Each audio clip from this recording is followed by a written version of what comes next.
ಉಡುಪಿ ಜಿಲ್ಲಾ ಕಾರ್ಯನಿರತ ಪತ್ರಕರ್ತರ ಸಂಘದ ಒಂದು ರಿಕ್ವೆಸ್ಟ್ ಬಂದಿದೆ ನಮಗೆ. ಅಂದ್ರೆ ಅವರದ್ದು ಈ ಸಲ ರಜತ ಮಹೋತ್ಸವ ಅಂತ 25th ಇಯರ್, ಅದಕ್ಕೆ ಅವರದೊಂದು ಬಿಲ್ಡಿಂಗ್ ಈಗ ಇದ್ದ ಬಿಲ್ಡಿಂಗ್ ಮೇಲೆ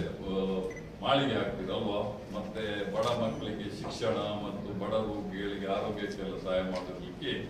ಸ್ವಲ್ಪ ಧನ ಸಹಾಯ ಮಾಡಬೇಕಂತ ನಮಗೆ ಒಂದು ರಿಕ್ವೆಸ್ಟ್ ಬಂದಿದೆ. ಅದಕ್ಕೆ ನಾನು ನಮ್ಮ ವೈಸ್ ಚಾನ್ಸಲರ್ ಹತ್ರ ಎಲ್ಲ ಡಿಸ್ಕಸ್ ಮಾಡಿದಾಗ ನಾವು ನಿಮಗೆ ಒಂದು 5 ಲಕ್ಷ ರೂಪಾಯಿ ಮಣಿಪಾಲ ಪರವಾಗಿ, ಯಾಕೆಂದ್ರೆ ನೀವು ಬಹಳ ಒಳ್ಳೆ ಕೆಲಸ ಮಾಡ್ತಾ ಇದ್ದೀರಿ ಮತ್ತು ಜನರಿಗೆಲ್ಲ ಏನೆಲ್ಲ ಒಳ್ಳೊಳ್ಳೆ ವಿಷಯ ಆಗ್ತದೆ ಅದನ್ನು ಜನರಿಗೆ ತಿಳಿಸುವ ಒಂದು ಒಳ್ಳೆ ಕೆಲಸ ಮಾಡ್ತೀರಿ ಮತ್ತು ಇದೊಂದು ಒಳ್ಳೆ ಕೆಲಸ ಕಾಸಿಗೆ, ಅಂದರೆ ಬಡ ವಿದ್ಯಾರ್ಥಿಗಳಿಗೆ ಶಿಕ್ಷಣ ಕೊಡುವುದು ಮತ್ತು ಬಡ ರೋಗಿಗಳಿಗೆ ಇದು ಆರೋಗ್ಯ ವ್ಯವಸ್ಥೆ ಚಿಕಿತ್ಸೆ ಕೊಡುವ ಇದಕ್ಕೆ ಕೆಲಸ ಮಾಡ್ತೀರಿ ಮತ್ತು ನಿಮ್ಮ ಬಿಲ್ಡಿಂಗ್ ಕೂಡ ಅದನ್ನು ಎಕ್ಸ್ಪಾಂಡ್ ಮಾಡಿ ಅದರಲ್ಲಿ ಜಾಸ್ತಿ ಆಕ್ಟಿವಿಟೀಸ್ ಮಾಡಲಿಕ್ಕೆ ಸಹಾಯ ಮಾಡಲಿಕ್ಕೆ. ಹಾಗಾಗಿ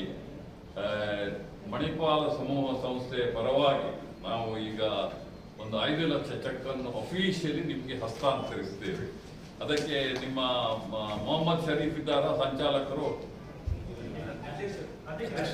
ಅಧ್ಯಕ್ಷರು ರಾಜೇಶ್ ಶೆಟ್ಟಿ